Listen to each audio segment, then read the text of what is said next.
نحمدہ و نصلی علی رسولہ الکریم اما بعد فاعوذ باللہ من الشیطان الرجیم بسم اللہ الرحمن الرحیم رب اشرح لی صدری ویسر لی امری واحلل عقدۃ من لسانی یفقہوا قولی۔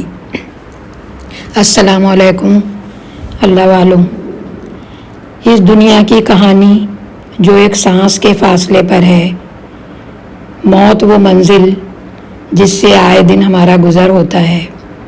اخبار کے صفحات پر روزانہ، ٹیلی ویژن کی اسکرین پر، خبروں میں، جنازوں کی صورت میں، گھر، محلہ، عزیز و اقارب میں، ہم اس پر توجہ نہیں دیتے۔ آل عمران آیت نمبر 145، ارشاد ہے باری تعالیٰ کا، وَمَا كَانَ لِنَفْسٍ أَن تَمُوتَ إِلَّا بِإِذْنِ اللَّهِ كِتَابًا مُؤَجَّلًا۔ کوئی ذی روح اللہ کے اذن کے بغیر نہیں مر سکتا، موت کا وقت تو لکھا ہوا ہے۔ کوئی مخلوق اللہ کی مرضی کے بغیر نہیں مر سکتی، موت کا وقت تو لکھا ہوا ہے۔ موت کتنا بڑا جھٹکا، کتنی بڑی حقیقت، زندگی کہاں چلی گئی۔ یہ جو میرا پیارا خون کا رشتہ، ازواج کا رشتہ، میاں بیوی، والدین، دوست، ساتھی، بغیر پوچھے بتائے کہاں چل دیے۔ ہمیں صرف جدائی قیامت لگ رہی ہے، مگر اس سے بڑی قیامت لا علمی کی قیامت ہے۔ ہمیں بہت جلد واپس جانا ہے، یاد ہی نہیں۔ یہ سفر جس پر دن رات کوئی نہ کوئی اچانک بن بتائے روانہ ہو جاتا ہے، ہم الوداع کہنے اس کے گھر آتے ہیں چھوڑنے کے لیے۔ آنے والا خود مسافر ہے، اداس، بہتے آنسو، سوجی سوجی آنکھیں۔ جانے والے کا سفر تو شروع ہو چکا، روح پرواز کر چکی، آگے منزلیں صرف 2 ہیں۔ جانے اسے کون سی ملی ہوگی، نیک اعمال کتنے تھے، لینے کون آیا تھا، مسافر نوازی کیسی ہوئی، خوشبو سے بھری یا خوف والی۔ قبر جہاں ہم اس کو چھوڑ کر آئے وہ عارضی قیامگاہ کیسی ہوگی، معزز مہمان والی یا مجرم والی۔ کسی تعلیمی ادارے، ڈگریاں بانٹنے والے، اخبار، ٹی وی، گھروں، دعوتوں میں کسی نے نہیں بتایا کہ موت کیا ہے، موت کے بعد کیا ہے، مجھے بھی مرنا ہے، اس کے لیے کیا کرنا ہے۔ بس یوں ہی گھر بناتے، ڈگریاں سمیٹتے، دعوتیں کھاتے کھلاتے، نوکریاں تجارت کرتے، شادی اولاد کرتے جنت پہ چلے جائیں گے۔ اختیار آج ہمارا ہے کہ ہم موت کو آسان بنا لیں، آگے کی منزلیں، راستوں کو خوبصورت، سرسبز و شاداب کر لیں، یا دل دماغ، آنکھیں کان بند رکھیں۔ وہ راستہ سامنے آ جائے گا جو آگ، دھواں، خوفناک گہرائیوں میں دھکیل دینے والا ہے۔ آج کی غفلت کل کی تباہی و بربادی ہے۔ موت خود سب سے بڑی نصیحت، یاد دہانی ہے۔ کل تک زندگی سے بھرپور انسان بھاگتا دوڑتا، آج بے بس، اچھے خوبصورت بیڈس چھوڑ کر سادہ چارپائی جس پر کتنے لد لد کر گئے، لباسوں سے بھری الماریاں چھوڑ کر سادہ انسلی چادریں، کوئی ڈیزائنر برانڈڈ نہیں۔ خاتون ہے، چادر کے ساتھ سر پر اسکارف، ایک بال نہ دکھائی دے، دھلا چہرہ، میک اپ کے بغیر، قیمتی خوشبو کی جگہ کافور، قیمتی لباس کی جگہ سفید چادریں، بوتیک منہ تکتے رہ گئے، زیورات اتر کر ڈبوں میں آ گئے وارثوں کے لیے، فریزر بھرے ہیں، ساتھ ایک ٹفن بھر کر کھانا بھی نہیں جائے گا۔ گھر 2 کمروں کا ہو یا بڑا، پرسہ دینے والوں سے بھرا ہوگا۔ جھگڑے ختم، شوہر بیوی، ساس بہو، ننند دیورانی جٹھانی، بھائی بھائی، پڑوسی، کاروباری، شراکت دار، سب سے جھگڑے ختم۔ محبوب ترین رشتے بھی نہیں روک سکتے۔ فوراً جنازے کا وقت طے ہو گیا، قبر تیار ہونے لگی۔ تاکید نبی صلی اللہ علیہ وسلم کی، جنازے کو جلدی لے جایا کرو، اس لیے کہ اگر میت نیک ہو تو اسے فائدے اور بھلائی کی طرف تم آگے بڑھا دو گے، اور نیک نہ ہو تو تم بری اور نقصان والی چیزوں کو اپنی گردنوں سے اتارنے والے بنو گے۔ یہ بخاری اور مسلم کی حدیث ہے۔ چاہنے والے اپنے ہاتھوں سے قبر میں اتاریں گے، مٹی اڑا دیں گے، دعائیں مانگیں گے، لوٹ آئیں گے۔ گھر آتے غم سے بڑھ جانے والی تھکاوٹ سے چور ہو کر ہمت بحال کرنے کو کھانا چاہیں گے۔ میت کو تنہا نئی زندگی سے نپٹتا چھوڑ کر لوٹیں گے۔ وہ گھر جو کافور کی خوشبو دے رہا تھا اب قورمے اور بریانی کی خوشبو دے گا۔ گھر میں چند دن تعزیت کے لیے لوگ آئیں گے، پھر سب کچھ معمول پر لوٹ آئے گا۔ بیوی انتقال کر جائے تو وفاشار شوہر بیوی کے سرانے قبر پر ایک رات بھی اس کی تنہائی میں مدد کرنے کو نہ بیٹھے گا۔ موت رشتوں، چاہتوں، لذتوں کو منقطع کر دیتی ہے، ختم کر دیتی ہے۔ شوہر دبی زبان سے چند دنوں میں کہنے لگتا ہے میری تنہائی کا مداوع کرو، یہ گھر بچے سنبھالے نہیں جاتے۔ اس کی زبان پر بس ایک دعائیہ جملہ آ جاتا ہے کہ اللہ مغفرت کرے۔ وہ عورت جو اللہ کے احکام، نماز، پردے کو شوہر کے خاطر بھلائے رہی، اس کی وفا چند روزہ تھی۔ واقعی ان اللہ و انا الیہ راجعون، سب سے بڑی نصیحت کیا ہوگی اس کے علاوہ؟ کوئی چیز کھو جائے، بجلی چلی جائے، ہر نقصان پر کہنے کا حکم ہے ان اللہ و انا الیہ راجعون۔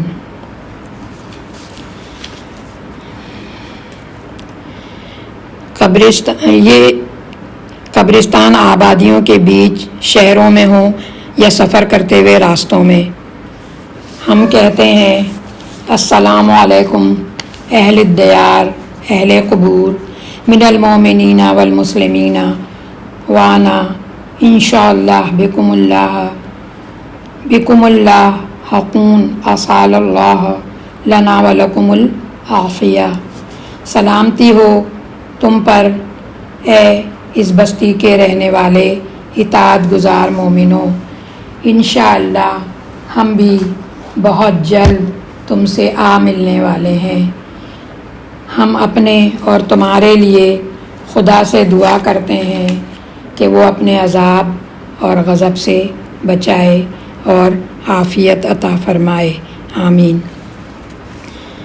قبرستان ایک بستی ہے، وہاں ایک مکمل زندگی ہے، دنیا کی زندگی سے مختلف، جس کی خوشیاں بھی ہیں اور خدا نخواستہ ہولناک غم بھی۔ ہم انہیں سلام کرتے اپنے اور ان کے لیے عافیت کی دعا کرتے ہیں۔ موت کا وقت اور جگہ طے ہے۔ موت صرف اللہ کے حکم سے آتی ہے۔ دنیا میں کوئی بھی انسان، جانور، حادثہ، قوت مجھے موت نہیں دے سکتا۔ موت کا وقت لکھا ہوا ہے۔ کہاں لکھا ہوا ہے؟ جب ہم دنیا میں قدم رکھنے سے پہلے ماں کے پیٹ میں 4 ماہ کے تھے، موت کا وقت، سال، مہینہ، دن، گھنٹہ، سیکنڈ کتابم معجلہ لکھا جا چکا ہے۔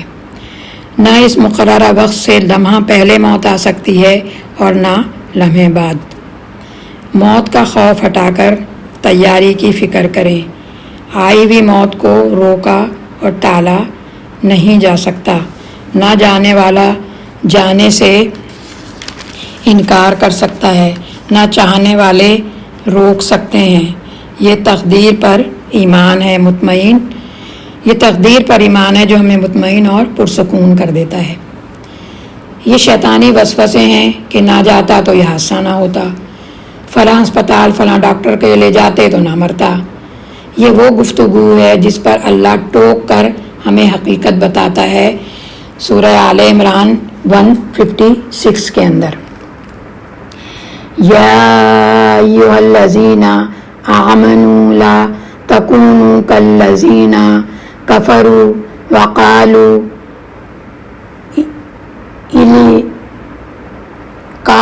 لإخوانهم إذا ضربوا في الأرض أو كانوا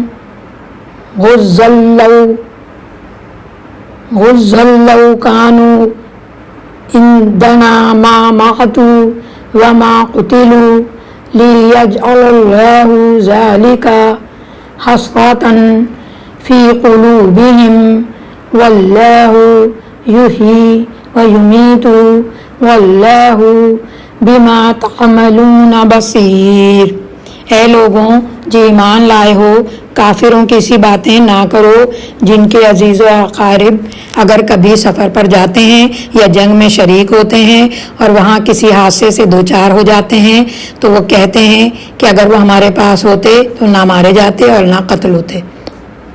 اللہ اس قسم کی باتوں کو ان کے دلوں میں حسرت کا سبب بنا دیتا ہے، ورنہ دراصل مارنے اور جلانے والا تو اللہ ہی ہے اور تمہاری تمام حرکات پر وہی نگراں ہے، وہ تمہارے تمام اعمال دیکھ رہا ہے۔ واللہ بما تعملون بصیر۔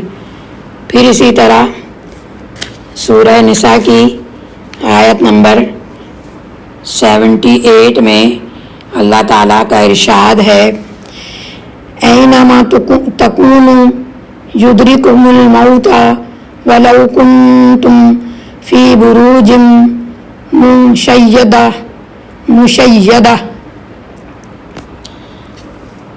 رہی موت تو جہاں بھی تم ہو وہ بہرحال تمہیں آ کر رہے گی، خواہ تم کیسی ہی مضبوط عمارتوں میں ہو۔ یعنی ہم بم پروف قلعہ بھی موت سے نہیں بچا سکتے، گاڑی ہو یا عمارت۔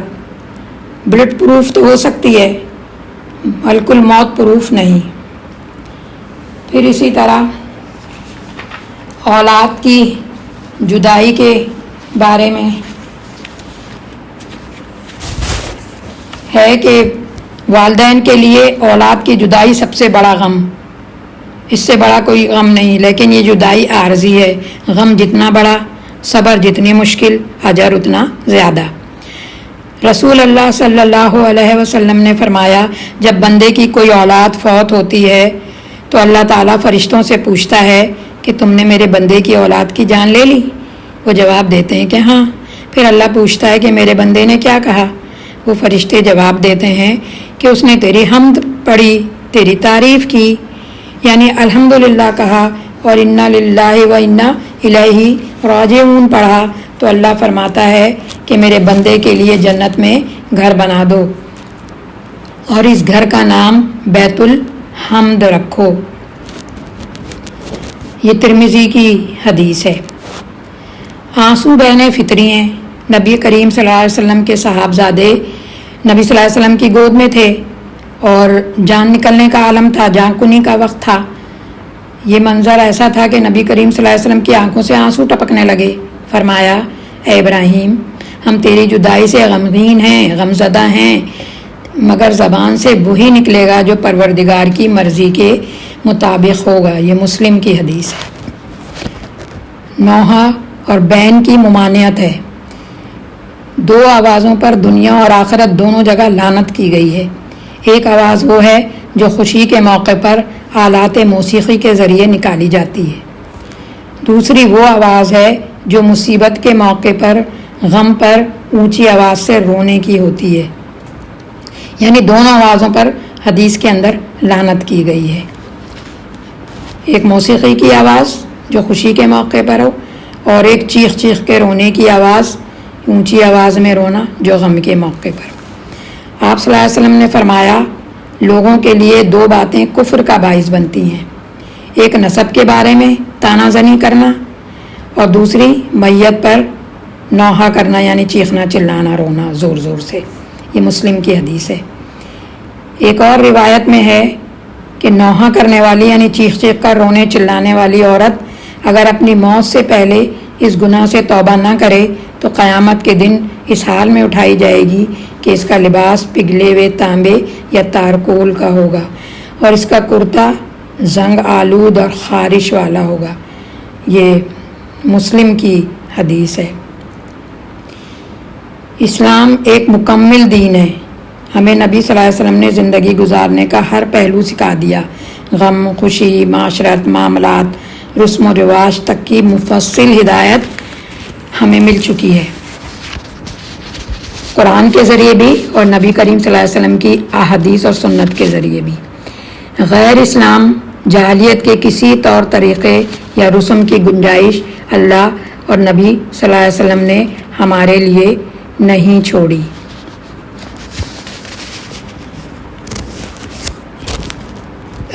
نبی صلی اللہ علیہ وسلم کے زمانے میں عرب میں یہ رسم تھی کہ لوگ جنازے کے پیچھے چلتے تو اظہار غم میں اپنی چادریں پھینک دیتے، صرف کرتا پہنے رہتے تھے۔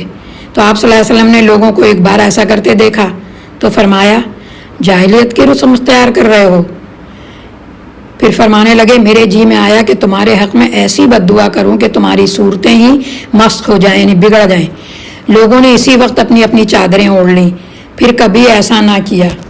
ابن ماجہ کی حدیث ہے یعنی غیر اسلامی جاہلانہ طریقے پر نبی صلی اللہ علیہ وسلم بہت غضبناک ہوئے، بہت انہیں غصہ آیا۔ ایک غیر اسلامی رخ اختیار کرنے پر آپ کس درجہ ناراض ہوئے؟ ہم اپنی برادریوں میں، اپنے خاندانوں میں، اپنے علاقوں میں، اپنے شہروں میں، خوشی میں، غمی میں جو بھی ہم نے رسمیں اختیار کر رکھی ہیں، جس میں کچھ ہندوؤں کی رسمیں ہیں، کچھ عیسائیوں کی، کچھ یہودیوں کی، تو ہم غور کریں نبی کریم صلی اللہ علیہ وسلم کی اس حدیث پر اور آپ کی دھمکی کو جو ہے وہ یاد رکھیں جو آپ نے دی ہے کہ اگر تم ایسا کرو گے تو پھر نبی کریم صلی اللہ علیہ وسلم نے کہا تھا نا اس وقت کہ میں ایسی بد دعا دوں گا کہ چہرے جو ہیں وہ بگڑ جائیں گے۔ تو ہمیں اس سے بچنا چاہیے، غیر اسلامی رسمیں غمی اور خوشی کے موقع پر اختیار کرنے سے بچنا چاہیے نبی کریم صلی اللہ علیہ وسلم کی حدیث کی روشنی میں۔ پھر یہ آتا ہے کہ موت کیسے آتی ہے۔ کسی کی وفات کی خبر سنتے ہی پہلا رد عمل یہ ہوتا ہے انہیں کیا ہوا تھا؟ پتہ چلتا ہے انہیں دل کا عارضہ تھا، گردے خراب تھے۔ ہم فوراً اپنے آپ کو ٹٹولتے ہیں کہ میرے تو سب چیزیں ٹھیک ہیں۔ ہر موت دل کا دروازہ کھٹکھٹاتی ہے۔ تمہارے دل جگر ٹھیک ہیں، تم کہیں نہیں جا رہے، یہ پھر آواز آتی ہے۔ ان کی عمر 80 سال تھی، اوہ اچھا پھر تو موت آنی ہی تھی، لیکن میں تو ابھی جوان ہوں، خود کو تسلی دے لیتے ہیں۔ ہم مطمئن ہو کر جانے والوں کو رخصت کراتے ہیں، گویا موت اوروں کے لیے تھی۔ حالانکہ وفات کیسے ہوئی اس کا سوال غیر اہم ہے۔ موت نہ دل کے دورے سے آتی ہے نہ گاڑی کے حادثے سے، بلکہ موت اللہ کے حکم سے آتی ہے۔ موت کا وقت آیا تو موت کا فرشتہ دیکھ کر ہی ہارٹ اٹیک بھی ہو سکتا ہے، بلڈ پریشر بھی شوٹ کرے گا اور اعضاء بھی جو ہیں وہ کام کرنا چھوڑ دیں گے۔ اسی لیے اللہ تعالیٰ نے سورہ حشر آیت نمبر 19 میں فرمایا، سورہ حشر آیت نمبر 19 میں اللہ تعالیٰ کیا فرماتے ہیں؟ وَلَا تَكُونُوا كَالَّذِينَ نَسُوا اللَّهَ فَأَنسَاهُمْ أَنفُسَهُمْ أُولَئِكَ هُمُ الْفَاسِقُونَ۔ ان لوگوں کی طرح نہ ہو جاؤ جو اللہ کو بھول گئے تو اللہ نے انہیں خود اپنا نفس بھلا دیا اور یہی لوگ فاسق ہیں، نافرمان ہیں۔ موت کے مواقع یہ بھول دور کر دیتے ہیں، یعنی جب موت آتی ہے تو پھر انسان کو پتہ چل جاتا ہے کہ واپسی ہے. دل کا زنگ دور کر دیتے ہیں. ایک حدیث ہے مشکات کی کہ دل کو بھی زنگ لگ جاتا ہے جیسے کہ لوہے کو پانی سے لگتا ہے. پوچھا گیا دلوں کا زنگ دور کرنے والی کیا چیز ہے؟ دلوں کا زنگ کیسے دور کریں؟ تو آپ صلی اللہ علیہ وسلم نے فرمایا کہ دلوں کا زنگ اس طرح دور ہوتا ہے کہ آدمی موت کو کثرت سے یاد کرے، اور دوسرے یہ کہ قرآن مجید کی تلاوت کرے، یعنی سمجھ کر پڑھے اور ان پر عمل کرے. اسی طرح سورہ مطففین کی آیت نمبر 14 کے اندر اللہ تعالیٰ فرماتے ہیں کلا کلا بل ران علی قلوبہم ما کانوا یکسبون. ہرگز نہیں، بلکہ دراصل ان لوگوں کے دلوں پر ان کے برے اعمال کا زنگ چڑھ گیا ہے.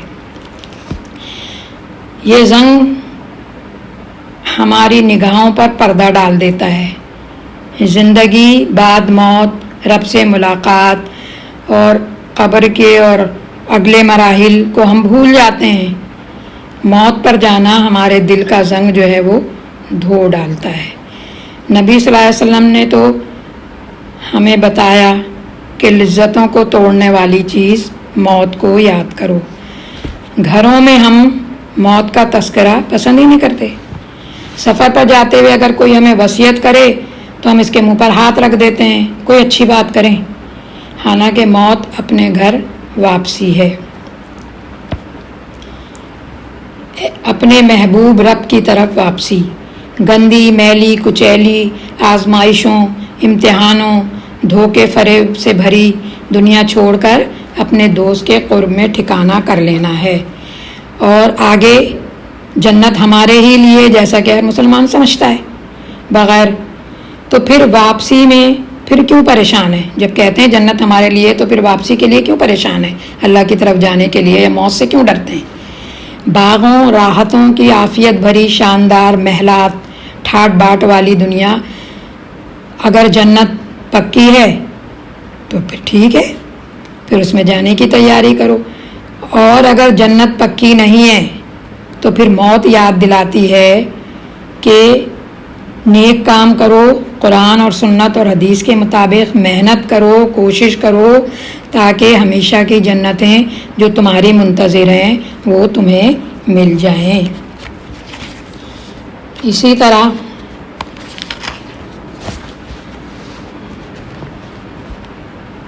کیا اللہ تعالیٰ فرماتے ہیں کہ موت کے وقت اگر تم ایمان لائے تو وہ بے فائدہ ہوگا، کیونکہ اس وقت ایمان لانا تمہارے کسی کام آنے والا نہیں. یا اگر تم نے اس وقت کہا آمنا، ہم ایمان لائے، تو کہنا لا حاصل ہے. آج کہیے آمنا اور واپسی کی تیاری کیجیے. یقین رکھیے یہ منفی تذکرہ ڈپریشن دینے والا نہیں ہے. یقین اور ایمان کا نور اور روشنی کے لیے ہوئے ہے. یعنی یہ ہمارا ایمان ہے، ہمارا یقین ہے کہ موت برحق ہے، موت آنی ہی آنی ہے. انشاءاللہ اللہ ہمیں اس واپسی سے نوازے کہ ہمارے خالق مالک کو ہم سے ملنا محبوب ہو اور ہمیں اس سے ملنا محبوب ہو. آمین. یعنی موت کی تیاری کریں، ابھی وقت ہے، مہلت ہے، زندگی کی صحت ہے، تو اس وقت ہی قرآن اور حدیث کو استاد کے ذریعے سمجھیں اور اس پر عمل کریں اور دوسروں تک اللہ اور رسول کی بات کو پہنچائیں، تاکہ پھر ہم اللہ کے رحمت سے جنت الفردوس میں داخل ہو سکیں. ربنا تقبل منا انک انت السمیع العلیم وتب علینا انک انت التواب الرحیم. وصلی اللہ تعالی علی خیر خلق محمد وآلہ وصحبہ اجمعین برحمتک یا ارحم الراحمین. آمین. السلام علیکم ورحمۃ اللہ وبرکاتہ.